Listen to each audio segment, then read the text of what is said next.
stay off this too long in case in case we get a phone call. And we miss it?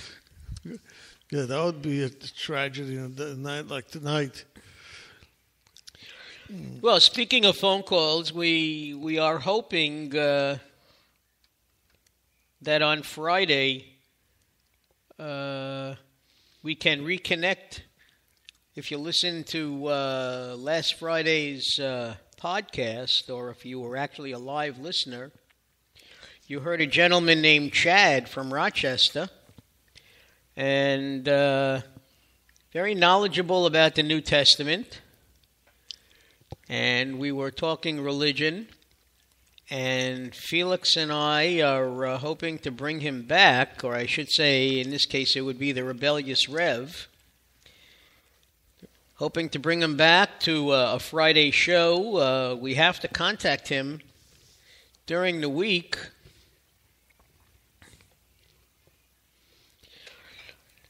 And then we could really have a hootenanny. Well, we really do have to work on that, because we did promise him that we would keep in touch this week in the hopes of bringing him back on Friday.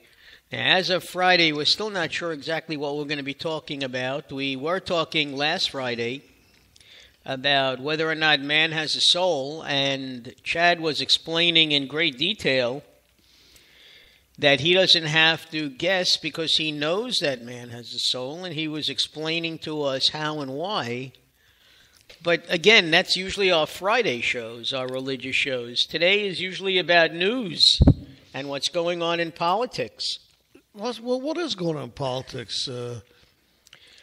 Well, we said that ISIS has gone on record in saying that people in the West should beware because they're threatening to attack shopping malls. Well, that's not ISIS.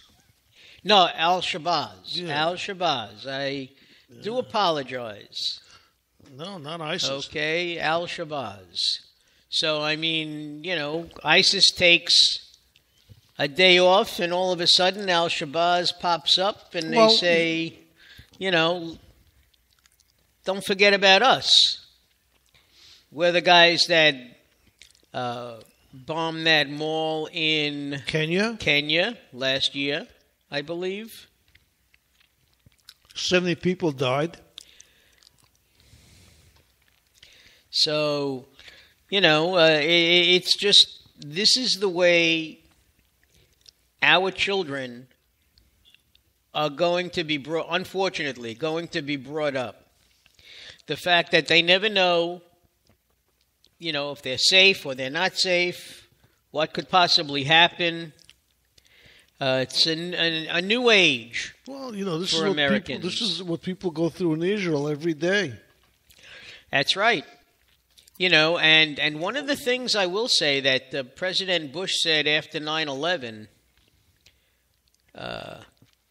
he said, if you stay in your homes and you don't go to work and you don't shop or go through your daily routine, then the terrorists have won.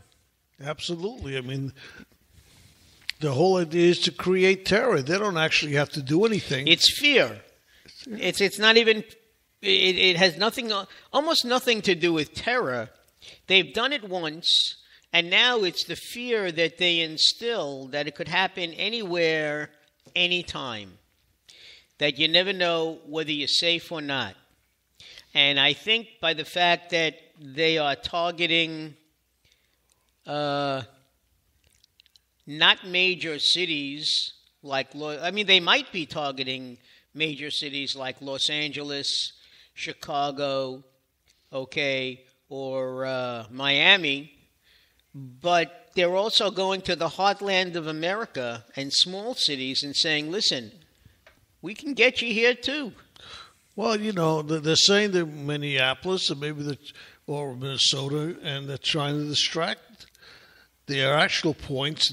Maybe they're smarter than to give away their actual points. Like we do, with their actions, they're not going to give away what they're actually going to do. I don't think they're going to make you think. There are conspiracy theorists who said that George Bush and the Republican Party knew about 9/11 before it happened, and I don't subscribe to that. I mean, look, say what you will about the man, but I don't think, and we heard things like this back at the beginning of, just after Pearl Harbor. We heard that the Roosevelt administration knew about Pearl Harbor, what was going to happen 2 days ahead of time, but they kept quiet because America wanted to get into the war, and Roosevelt felt that he needed a rallying point. Okay, so that's why the administration kept quiet. I don't see that really happening in reality. But there were a lot of people who were agreeable with that theory also. And like I said, my own personal opinion, is that neither administration, neither Roosevelt's administration or Bush's administration, knew anything about those things, Yeah, I agree with you. I think, we're not that stupid to impose that much harm on our people. I hope we're not anyway. Anything's possible. And I heard some of the theories, about the Pearl Harbor, and it seemed very, when they bring them out, they seem very realistic. I don't remember. So who knows? But let's go to a little politics now. The Republican Party, Jeb Bush seems to be moving along as one of the prime candidates. Well, he gave his first major foreign policy speech. And he said that he readily admitted that he's his own person, that certain, I don't know if he used the word mistakes, but certain decisions were made during his father's administration and his brother's administration that he would distance himself from, without really pointing a finger and saying it was an outright mistake. All right, he was skirting the issue, all right, but he's trying to let people know that he is his own boss and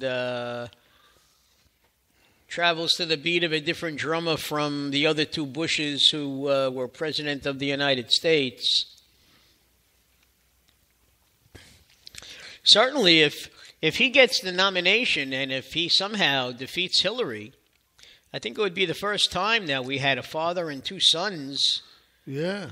As president, just like we would make history if Hillary runs and wins. Not only is she the first female, but she's the first former first lady, turned U.S. senator, turned head of the State Department, Secretary of State, who becomes president of the United States.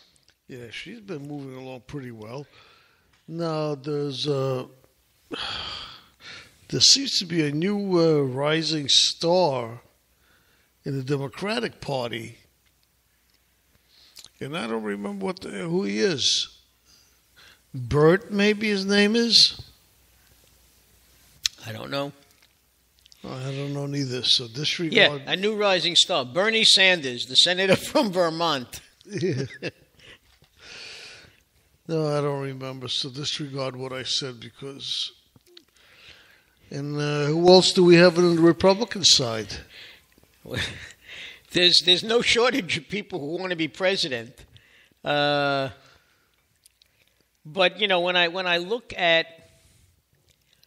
the list of people, I think Bobby Jindal is a joke. I really do. Okay. Ted Cruz, I don't think so. I think Jeb has the best chance. I think it's going to come down to Jeb Bush and Rand Paul. And wouldn't it be something if they form a fusion ticket and Jeb runs for president and he asks Rand Paul to run as his vice president?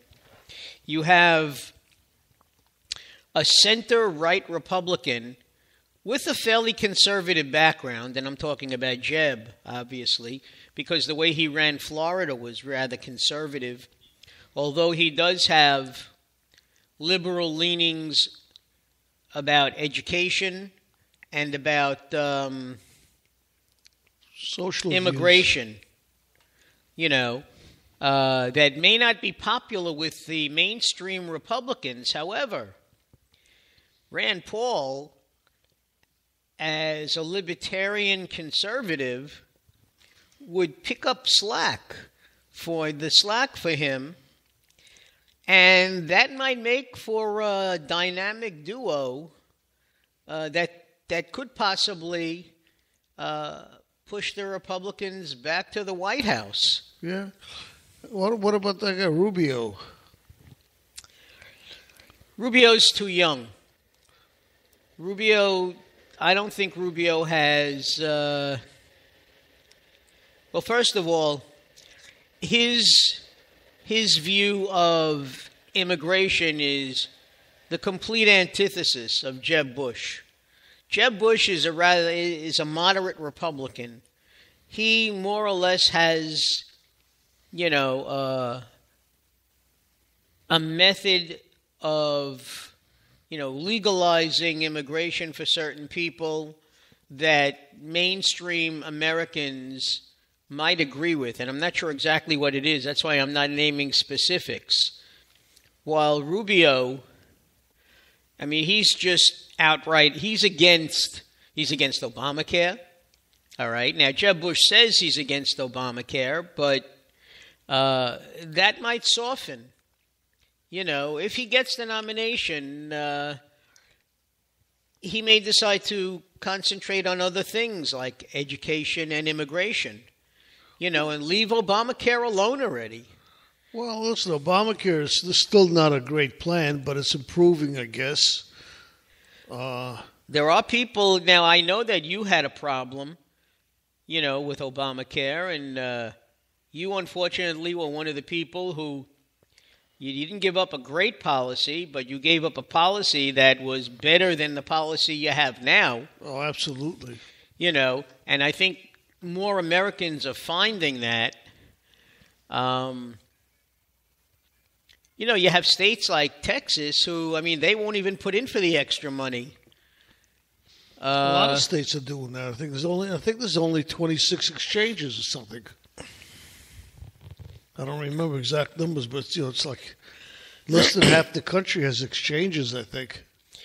I really think that now that the Republicans have control of the House and the Senate, instead of trying to repeal Obamacare, when they know that the president's going to veto anything they put on his desk, they should try to reach some sort of accord and reach across the aisles and try to do something about immigration. Well, it could only benefit the Republican Party. Yeah. Well, what you just said was about the Obamacare. If you listen to most Republicans, they're looking to make changes in it now. You don't hear anybody about repealing it as much like they used to. Now they want to get rid of this, they want to get rid of that. Well, then what they should do is put their heads together and really, the 435 people in the House and Senate should really, put their heads together and decide what areas they would like to tweak a little bit. You can't take Obamacare away. How are you going to take it away from people who now have insurance and they're very satisfied with it? That's a small minority. It's not a small minority. Okay, how many people like Obamacare? I think more people than you think. I really do. Look, under a Democratic Senate, they tried to repeal Obamacare 48 times. And like I said, if they bring it to another vote and they put it on the president's desk, he's going to veto it. And they won't have enough votes to override the veto. So it's a waste of time. As I said, I don't think anybody's looking to repeal Obamacare anymore. They're just going to try to pick at the things they don't like. And you know,